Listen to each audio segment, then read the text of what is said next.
I had a mentor years ago, and I was complaining about, not having anything made. And he said, just keep writing. Produce content, because you never know when that content is going to be in vogue. Wow. And sure enough, the very first novel I wrote between 96 and 2000, Quantum Prophet is the name of it, that is being looked at as a potential streaming series now. Now. Oh, wow. But because the themes of that novel then were proper stewardship of the planet, right? Very relevant now. The theme of the book is that the Earth is a sentient organism. It has its own consciousness, and it deplores the parasite known as mankind. And so it speeds up all the evolutionary processes, the tectonic plates crashing against each other, hurricanes, storms, electromagnetic interference. So the Earth is basically remaking itself, trying to destroy mankind. And you have a hero character, a female who has these special gifts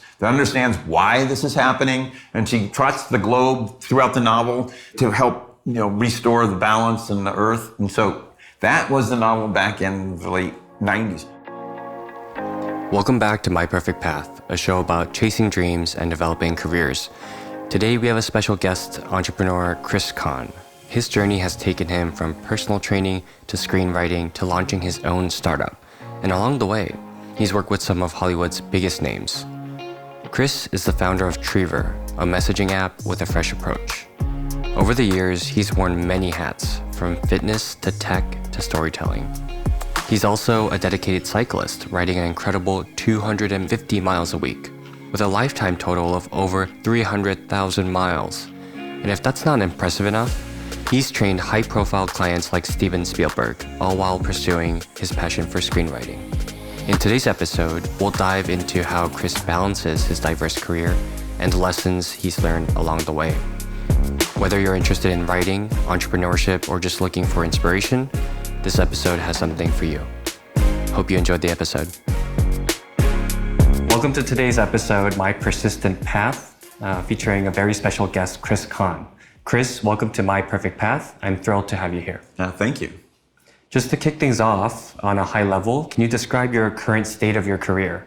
Well, it's unwinding in many ways. I have a background in fitness, and that fitness has led me to, my personal training business has led me to a lot of clients who are very interesting and connected. And I built a robust network out of all those years of training, and that allowed me to move into the technology side of things because these people were connected to Silicon Valley, and I realized that I could translate my skill set from interpersonal capabilities to a deep research on subject matters and then understanding the marketplace for technology. So I've sort of transitioned from that to being a startup founder and building a messaging product that we're pretty excited about.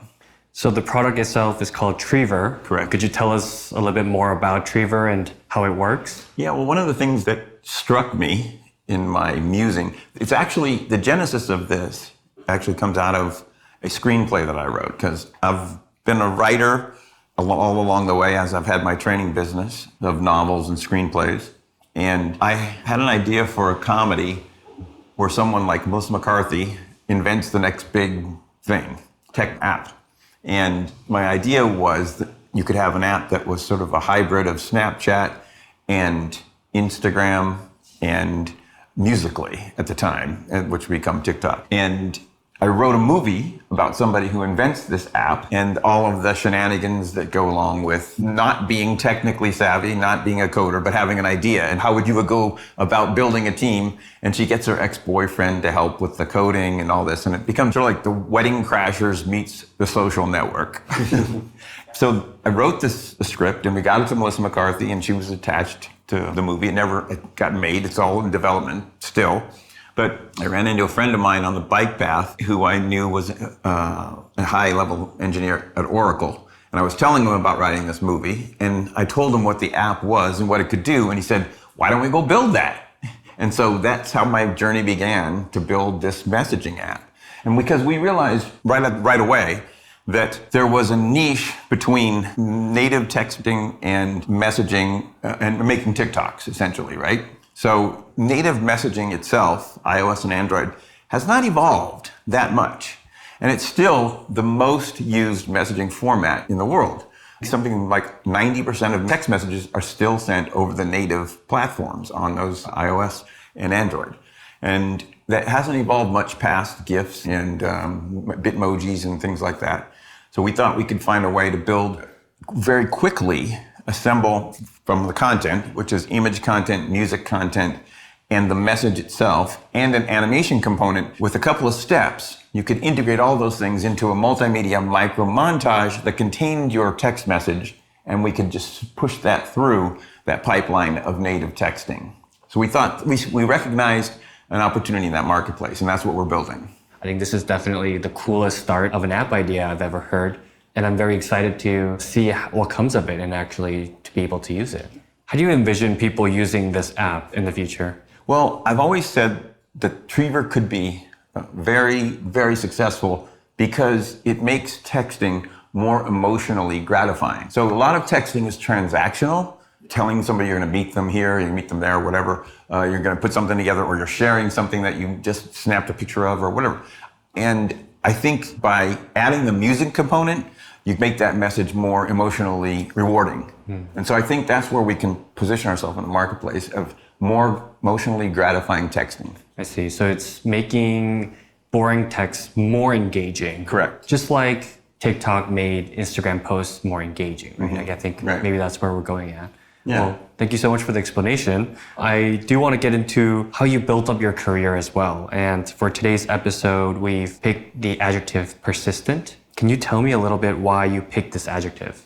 You can tell from the preliminary bits of information that I've been a jack of many trades. To say the least. Yeah, and I'm still working on being a master of one or two of them. But each time that I do something, a path or a journey, Stephen Covey has the great book, 7 Habits of Highly Effective People. And one of those is begin with the end in mind. And I always like that idea. And so that's sort of stuck with me. Because when I start on something, I can see where I want to be. And so that resonated with me pretty significantly. And you'll find out as anybody goes on these journeys, the obstacles that present themselves can be formidable. And it was always a question of how much am I going to let the hurdles deter me?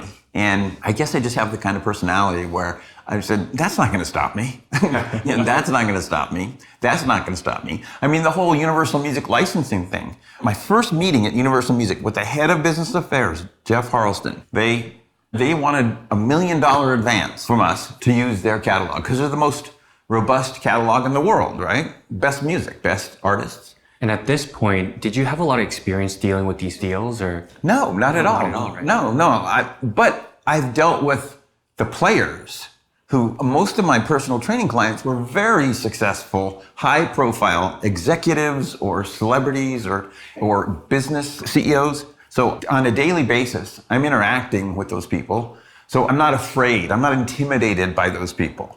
And so when I went in there and they demand this huge upfront fee, we got into a whole long discussion about how punitive that was to entrepreneurs. And I said, there are going to be other people besides me coming in here with ideas about how to use music. And if you're going to demand this big upfront payment from them, you're going to discourage all the entrepreneurs. And they're not going to be able to give you a value add on your music, on your catalog. You need that out there in the world generating revenue for you. So you need to just completely flip your position on how you're going to deal with entrepreneurs. And that led directly to them creating this innovation licensing department, which, so in some ways, my persistence on not letting them say no, okay, no, you can't have it. Snapchat, which was using the music and not paying for it. So they wanted to be punitive to everybody else because they weren't getting Snapchat to play fairly. So I said, well, there's a reason. And if you can change this, this, and this, you will probably open up a whole new set of revenue streams for yourself. And this API would kind of open it up to entrepreneurs to use it more progressively and then have a pricing model where it's easy to create. And that's SongClip. I don't know if you know that app, SongClip. That's what ultimately came out of there. So you now, as an entrepreneur, can have access to the most popular music if going through the SongClip app. So that was a combination of the Universal Publishing and Business Affairs and Marketing working with another set of entrepreneurs.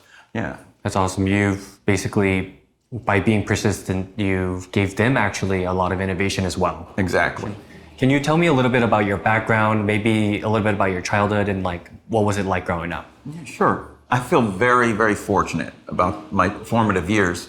I grew up in San Luis Obispo, which is Central Coast, halfway between LA and San Francisco. My father moved out from New York. He had an engineering degree from Manhattan College, and he was hired to be part of the construction of the 101 freeway. And so that's, yeah. And so his whole family is in New York, and a lot of them are still there. And he and my mom packed a trailer, and my little brother, and my mom was pregnant with me, and they came and they settled in San Luis Obispo, and they stayed there for all the way through. And I grew up there, and it was an idyllic childhood. I went to Catholic school up until 9th grade because it only went K through 9, and was involved in the Catholic Church. My dad was a Knights of Columbus.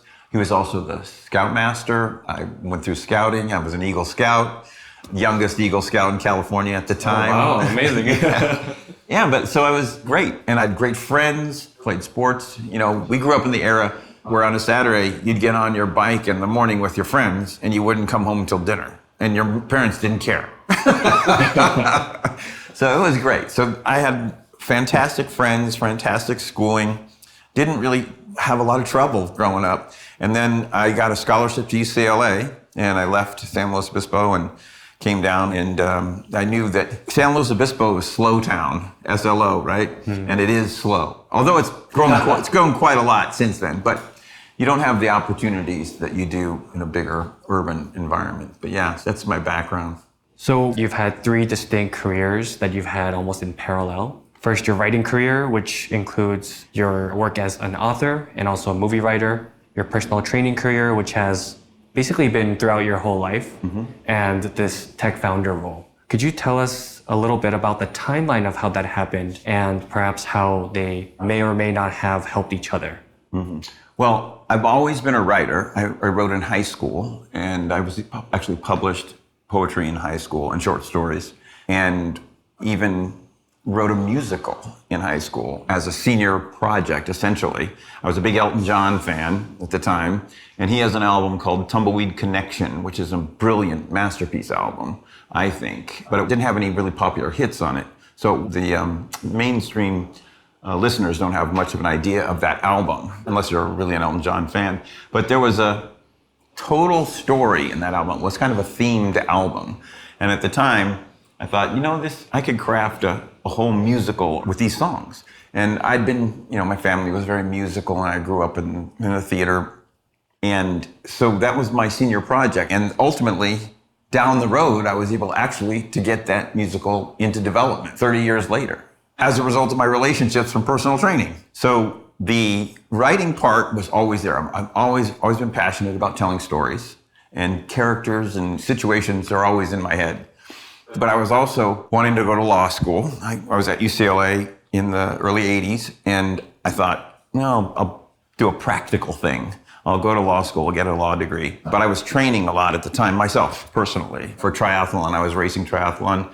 I knew I had a good level of talent. I wasn't sure how talented I could be. What major did you study in UCLA? Communications, because it was the most broad. It was cross-discipline. It included mass media, it included sociology, it included English and writing and political science. So, did you have a lot of friends that were trying to go to law school? A lot, yeah. And that was sort of the direction I expected I would head. But then training for the triathlon itself was just beginning to grow, and it was just introduced into the Olympics in 1984.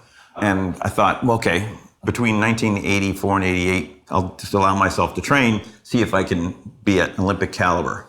Ultimately, I didn't reach that highest of levels, but in my own effort to be better, I was learning the science of exercise physiology for myself, and I realized that a lot of people wanted to know what I knew. So that's how I transitioned into training. It became coaching, then it became personal training, and then I got some high-profile celebrity clients, and then it turned into a very successful personal training business. So I was still working out myself, potential high-level athlete, to transitioning to coaching or educating, and then continued to write all the way through that period of time. In the evenings, I would do a lot of writing. And in the early 90s, I optioned my first script. And so I've been writing and been hired to write, to adapt books. I've done some pilot episodes for people, rewrites. And I'm in the Writers Guild. So that tracked my personal training business very successfully for quite some time. I want to talk about how you made the decision to not go to law school, because I know there's a lot of listeners just like me where law school has lots of points of ingress. So basically you have engineering, you have communications, you have so many other majors that can go to law school and kind of work in a very specific capacity. Mm-hmm. So which means a lot of people will consider law school because it has a very defined career path, and a lot of attorneys will make a very good living, right? How did you decide not to go to law school, and what did you do instead? Well, right. So after I graduated from UCLA, I took the time. I said, I'm going to give myself 2 years to train, see how good I can be. And in that period of time, I would, occasionally run into people who were in law school or who had graduated and were now at a firm, and they were all so miserable. and I realized, oh my God, I'm going to set myself up for a decade of being inside and working 80 hours a week, and I won't be able to ride and run and be outside. And that actually was a very big deterrent for me, because I couldn't imagine a life where I wasn't able to be physically active as much as I wanted and race and just train and just being outdoors. I'm a very outdoors person. Yeah, just for reference, how many miles per week do you cycle even now? I used to cycle about 250 a week, but I've dialed it down to about 120 or so a week. Yeah. Yes, 120 is dialed down. Yeah, that's amazing. Down. Well, I did a rough calculation at one point, because my wife is also a cyclist, and she's the numbers noggin, so she likes to have all the numbers. And at this point in my cycling career, I'm not interested. I just want to be on the bike. But she has all the numbers, and we together as a couple have ridden almost 150,000 miles. Oh my goodness. And I had probably another 150,000 before I even met her. So I think I've logged about 300,000 miles on the bike. Oh my gosh, that's some good mileage you're getting out of the bike and out of your legs. That's incredible. Okay, so your main reason for not wanting to go to law school was you couldn't really imagine yourself going through that kind of lifestyle. Yeah, exactly. So it's very important about the visualization. We were talking about begin with the end in mind, right? And I hadn't read Stephen Covey's book at that time, but I'm very big on visualization of things. I really try to imagine it happening, act as if, and then manifest it. So I had those visions of being, bogged down by the work instead of being impassioned by the work. So I didn't feel the passion for it as well. I mean, that was a left brain decision, right? It's a very smart thing to get a degree. You can go, like we were talking about, the different applications that a law degree has in career paths. It's a very smart move if you want to be in politics, if you want to be a diplomat, if you want to be a developer or a real estate person, right? There's all sorts of applications for law school. So the left brain part of me was thinking that, and then the right brain creative part of me was the imagination, was envisioning the misery of it. And the sacrifices that were made. Ultimately, if you think about it, I didn't want to sacrifice a certain lifestyle that I wanted. Actually, one thing I've heard from lawyers is that the only good thing about being a lawyer is that you can say that you're a lawyer, and that's pretty much it. Right. And not to bash on the career, but it's certainly an intense line of work. Right. And I can definitely see that being a deterrent. So instead of going to law school, was there anything else that you gravitated towards too? Because usually if you're moving away from a certain path, there's another path that basically enables them to, pour their passion and pour their hours. Mm-hmm. Was there something like that for you? Well, there was about 15 years into my career, I really started doing a lot of reading on biotechnology, and I knew that was going to be a really huge and lucrative future. This was in the late 90s, early 2000s, and I thought at one point about going into biotech because that was something that I thought would satisfy my intellectual appetites as well as being able to perhaps be in the cool kids table for what's coming in technology terms. But that didn't materialize. I think at that point, I was just beginning to get some success with my writing, and then I focused a little bit more on cranking out screenplays. Then we can talk about the screenplay as well. What was your very first one, and How was that process? Well, I think what happens when anybody has some success at something, they continue to go at it, right? Because it gives you the right dopamine and serotonin neurochemical stew. It creates a cycle right. of so success. one of the first scripts I ever wrote, I was a finalist in the Nichols Fellowship, which is a screenwriting competition sponsored by the Academy. And that script got optioned, and I was excited. We went through the process of getting directors attached, and Kevin Bacon was attached at one point. So so all of a sudden you get into that, and that's what keeps people coming back to that trough, right?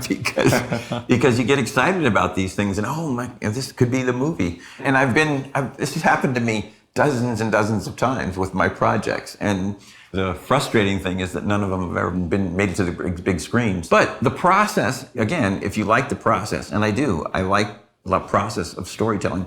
It's in some ways, it's like chess with emotional characters, right? You have to figure out, if you have an idea, like one of the first scripts I wrote, I had an internal theme about gun violence. And thought, well, how can I tell a story that shows the importance of the fact that picking up a gun is not a good choice to resolve a problem? Mm-hmm. Okay, so I have a deeply emotional attachment to an issue, and then I think about, well, how can you highlight both sides or the aspects of that issue through the means of storytelling platform? And so then you have to have strategic thinking about, okay, well, what's the plot, and how do they get from A to B, and how does that change the character, and what would the relationships, how will those relationships be altered, right? So I like that part of writing and storytelling, is figuring out the whole of it, and at the same time bringing forth something that's emotionally gratifying, something that's compelling, might have some theme to it, some message, right? I don't try not to write message movies, but there's always some type of a message. Well, I'm sure, yeah, there needs to be some sort of driving force for the story. Yeah, like I have a script right now. It's interestingly enough, just on Wednesday, that we might have a major director getting attached to. It's called Glass Bullets. And I was so outraged by the financial crisis of 2008, how they perpetrated this tremendous fraud that wiped out so many people. And none of the perpetrators of this fraud, this derivatives scam, went to jail. None of them, they all still have their homes in Connecticut and their apartments in Manhattan and their big salaries, and they went on to work for other Wall Street firms or private equity. The little guys were devastated, all the mortgages that went under, right? Right. Now some of them deserve it because they used liar loans, and they didn't really have the means to own a house. But the system itself was a little bit flawed. The system was rigged. It wasn't flawed, it was rigged. And it made me so mad. So I wrote this screenplay, and it's a really kind of an action movie, the ex-Special Forces sniper that was dishonorably discharged for a nuclear suitcase deal that he was supposed to stand down on, but he executed the deal and he got court-martialed. And the Chechen bad villain, right, who was purchasing this nuclear suitcase, comes back and finds him and blackmails him into assassinating the 7 heads of the too big to fail banks when they make this big announcement down on Wall Street about repaying the TARP money. Basically, I read all 3 of Tony Gilroy's screenplays for the Jason Bourne movies, and I said, okay, I'm going to write this like it's the 4th Bourne movie. And so it was all very much written. If you were looking at the style of the screenplay and you read it in sequence, you'd think, okay, this is pretty close to what Gilroy does with Bourne. So I wrote that. But the whole point of that was, it was a catharsis for me. Mm-hmm. It was like, you paid no consequences for ruining the lives of hundreds of millions of people. You're going to get shot. I think that really shows the creative side of you. And I see a lot of artists trying to really draw on from their own lives, and that's really interesting that you have such a creative outlet there that turns into movies and scripts like that. Can you tell us a little bit about how writing like a fiction novel and screenwriting, how that's different? Yeah, there's almost like 2 schools of thought. Like I write under a pseudonym for novels, C.K. Brewster, and I chose that intentionally because the literati in New York, the publishing world, the publishers tend to think that screenwriters can't be novelists. And then the screenwriting community thinks that novelists can't be screenwriters. Oh, classic. Right. So in order to avoid that trap, I said, I'll just use a pseudonym. So I write novels as C.K. Brewster. But The novel, the form of the novel, remember, so this is a real easy thing for writers or potential writers out there. The screenplay is a blueprint, and you're really telling the audience, in your writing, you are only showing and telling what's going to be on the screen. So in the writing of that, you don't have the chance to get into any internal monologue of the character. That's not in a screenplay. That's what's in a novel, is that you get to understand the inner workings of your characters through the book. And you have the liberty of super intense description and dense description or kinetic description. You got to keep all that out of the screenplay because that just bogs down the read. And remember who reads the screenplays? Producers, studio executives, actors and actresses and directors. They want to see the movie. That's it. They don't need any extra description. Oh, interesting. Okay. Yeah. That actually reminds me of, I've read some of Dostoevsky's work, and the internal dialogue, or actually, I mean, they're monologues really, Yes. is extensive. And the novels are so long, just to really accurately describe what the character is going through. But I guess that doesn't really show up in movies, as you said. No, it doesn't. That's two things. Number one, the talent of a novelist is to be able to clearly and compellingly deliver that part of it, the depth of understanding the character and why they're doing what they're doing. And in novel writing, there's a saying that plot is character. So a lot of Dostoevsky, he doesn't lean on that too much because he's spending a lot of time on internal monologue, whereas John Grisham is spending a lot of time on plot, okay? But whatever the characters choose to do, it tells you a lot about who they are. So plot is character.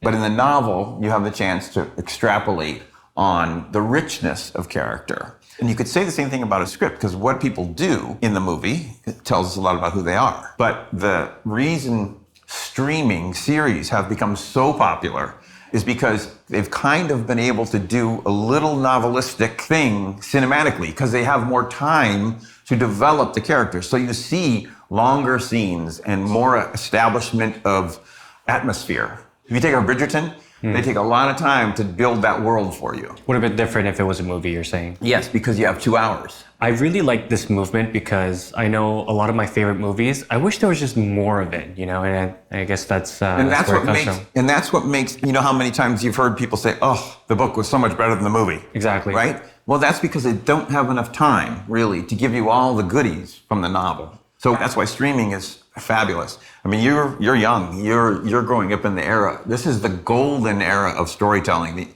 And it's all started with The Sopranos. The Sopranos and The Wire. So it's really only 22, 23 years. You can go back and see all those great movies from the second half of the 20th century. But the best storytelling is on these great series now. Do you plan to write scripts for TV shows as well, if you get the chance? What's happening now, getting back to persistence, is even though I didn't meet with success, really huge success, I kept writing.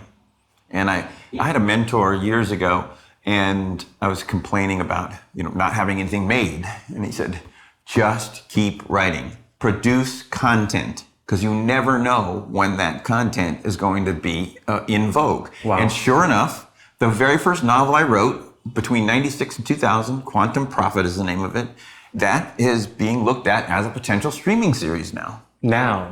Oh, wow. But because the themes of that novel then were proper stewardship of the planet, right? Very relevant now. The theme of the book is that the Earth is a sentient organism. It has its own consciousness, and it deplores the parasite known as mankind. And so it speeds up all the evolutionary processes, the tectonic plates crashing against each other, hurricanes, storms, electromagnetic interference. So the Earth is basically remaking itself, trying to destroy mankind. And you have a hero character, a female who has these special gifts that understands why this is happening. And she trots the globe throughout the novel to help, restore the balance in the Earth. And so that was the novel back in the late 90s. And again, my passion. I read Bill McKibben's book, The End of Nature, and then another book by James Lovelock called Gaia.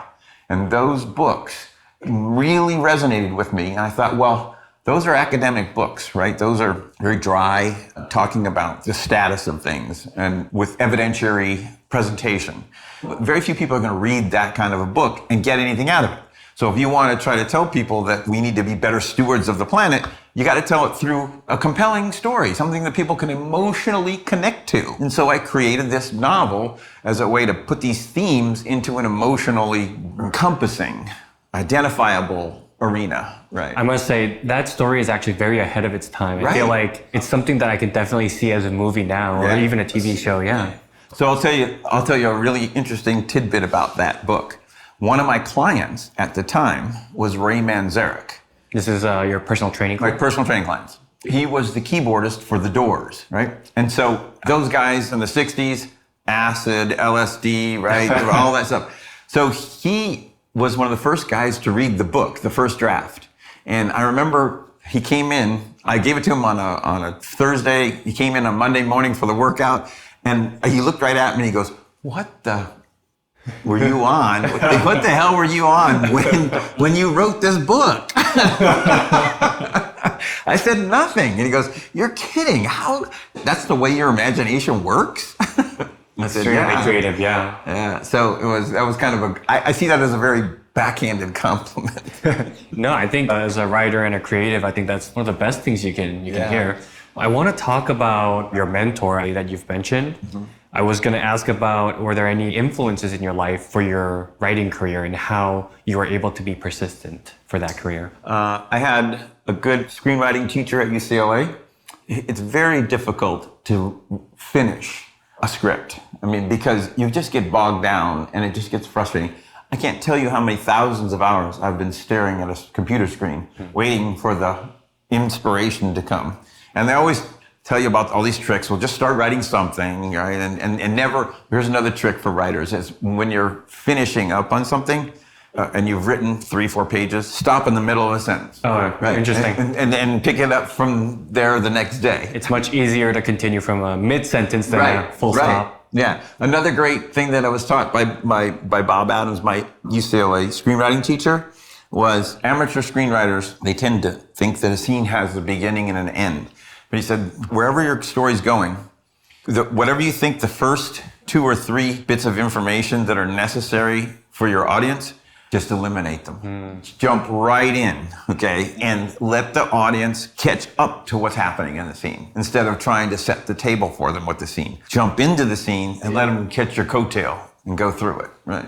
I see. Those are some strategies that potential writers who are listening, I think, could really take advantage of. It just makes things more concise, too, because you just eliminate the unnecessary buffering and the bulk of something, and you get right into the nitty-gritty of what's happening. So I think for your writing career, it seems like it's always been there and always being kind of persistent, as we say. But I think it being like that, I bet there's a lot of moments where it was discouraging and maybe you would have felt a little bit of imposter syndrome. Did you ever face that kind of challenge? All the time, yeah. I mean, I can't tell you how many times I go, why am I even trying to do this? You know? What's something that helped you get over it and keep on pushing? Well, I'll tell you a really interesting story. I met a guy who was an agent for years and years, and he was in packaging, and I was expressing my frustrations to him. Interestingly enough, I was meeting with him for potential investment in Treever. Oh. Right. And then we were talking about the screenplays, and I was expressing my frustrations. And he said, well, send me a script and I'll read it. And so he read the script, and then the next time I saw him, I talked to him, he looked right at me and goes, this script is amazing. Why the fuck aren't you J.J. Abrams? And, you know, it was one of those moments where, okay, yeah, I can do this. There are people in your life that are directly complimenting your work. I mean, yes, I've had enough compliments and success along the way, getting into the Writers Guild, having some deals done, being hired to write something. All that stuff tells you that, yes, you're talented enough, right? But I haven't been able to make a living as a writer, but I'm fortunate, again, all by sort of accident, random accident, having the base of a very successful personal training career as an income has allowed me the liberty to continue to pursue writing. so for writers, what's a kind of success metric? Because for writers, when you sell a movie script, you're completely losing control of the script. Most of the time, that's what happens, yeah. So how does a writer kind of measure their success in the movie industry? Well, I think what happens is you sell something and you get sort of an entry-level position and then you get a quote, right? So it was this kind of a movie, it was for a streamer, or it was for a studio. It had this budget. If it was $2 million budget, the WJ had a certain scale, right? The minimums you can be paid for a certain type of product that you're creating. If your budget for your movie is 100 million, different scale, right? So based on the scale payment for the project, you get a quote. So measuring your success is that each subsequent thing that you write, you get paid more. So your quote goes up, right?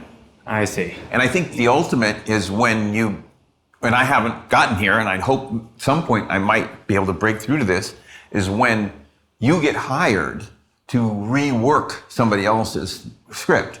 And these guys, the guys at the top of the business, they can get paid $1 million just to take some journeyman writer's script who had a great story and some great characters, but it's got plot holes or whatever. But we know you can deliver. We know you have that skill. So we'll give you $1 million just to rework that. Now that's the top of the level. But a couple of successes, and I could conceivably be in a situation where there'd be a couple $100,000 for a few weeks' work. Right. That's amazing. I think that's definitely something that people can look forward to as kind of a North Star when they're starting out their writing career. Right. We can get into how you're balancing personal training career and writing and being a founder. So what does your day-to-day kind of schedule look like? Well, I'm very fortunate that I start very early with very high net worth clients, and I'm done by about 11 o'clock every day. So I've made my nut, right? Right, in the morning. In the morning, and I have the rest of the day. So then it's writing, and it's researching and writing, and taking a lot of meetings. There was a period of time putting Treever together where I was, going up to Silicon Valley and meeting with people in New York a couple times, some of those founders events, networking events, etc. And that ultimately, when I look back on it, was quite a lot of waste of time. But I learned, and I got a chance to talk to people, and I have an idea of how it works. So we're in a position now where we're very close to getting a significant amount of funds where we'll be able to really ramp up the team now. To kind of backtrack from your personal training career, how was being a triathlete and really pushing as an athlete like? And how did that kind of give you lessons on how to live your life in the future? Well, the interesting thing about that is you spend a lot of time planning your strategy for improving as an athlete. So there's a lot of goal orientation there. So you want to do a certain time. You have a certain set of protocols that you have to do X amount of your heart rate for this period of time and this much recovery, right? So physical execution for being able to achieve the goals along the way, set the goals and work towards the goals. But that's also for anything. It's the same thing for screenwriting, trying to get through that scene and trying to solve that problem. Same thing for business. We have a goal of raising X amount of money. Well, how are we going to get to that goal? These things. So the physical fitness part of the triathlon, it had the goal setting part of it. It had the discipline, because you got to get out there and do it.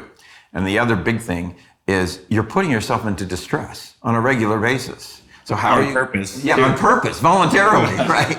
So by learning to handle a physiological stress, it helps you, I think, handle other stresses too. I think that's really true. I have a mentor who used to be my manager, actually. Interestingly enough, he's 1 year younger than me, but he's a great resource for engineering career, right? And I think during his college years, he tried to cycle in the Tour de France. So when he was training, he was incredibly tenacious. Like he trained so much every day. And as we know, Tour de France is a couple of weeks of cycling and hundreds of miles a day.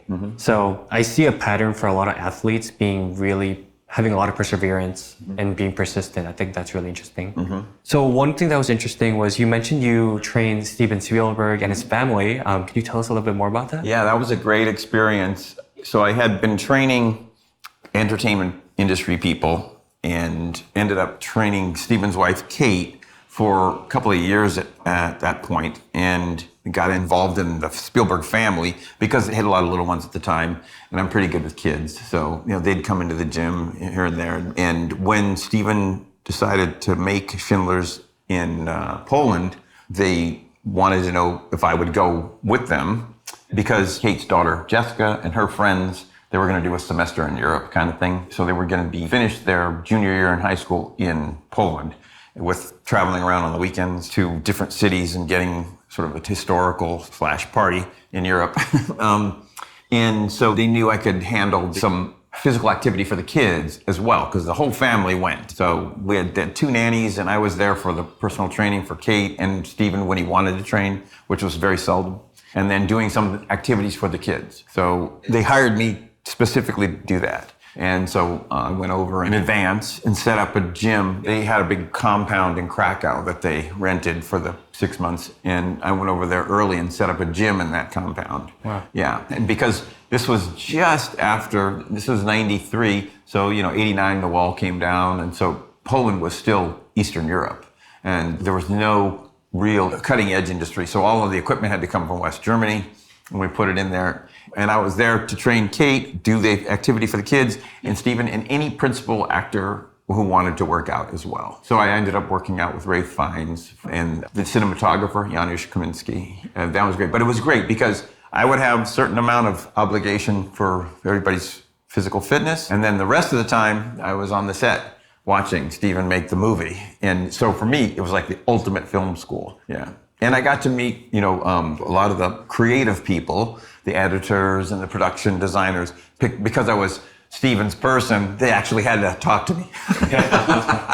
So it was like, it really truly was a very immersive kind of film school. How do you find all of these high net worth individuals, and how do you grow your network? It's all word of mouth. So whoever's listening to this in your life, if you do a really good job at what you're doing, and you're really skilled at what you do, and you're really passionate about it and intelligent about it, people will want to hire you and they'll want to work with you.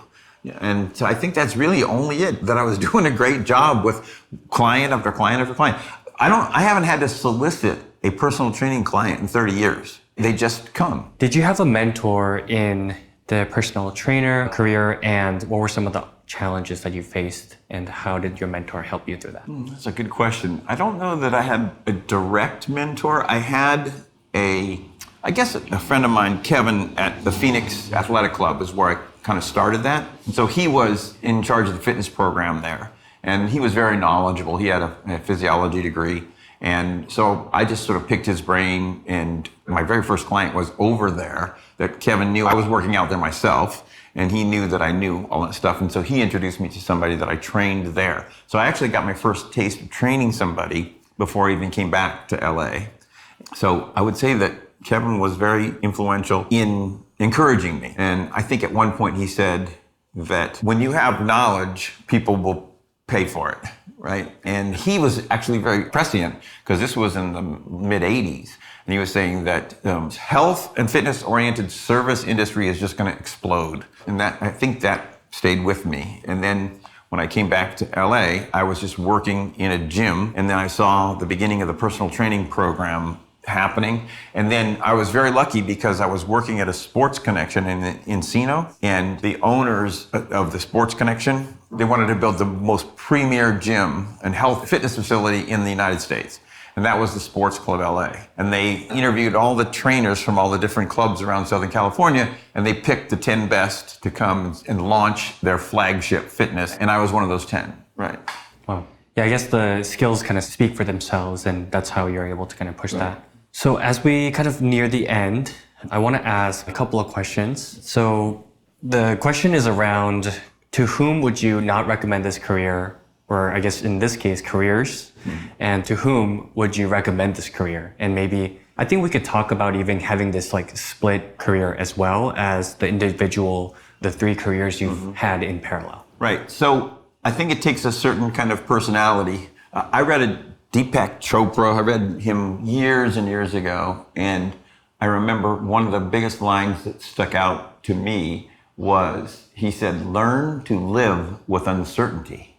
And that is so true. It's very powerful. Powerful. And people who can't live with uncertainty, they're not going to be able to handle all of the anxiety that comes with these 3, trying to spread myself out too thin, perhaps, some people might say.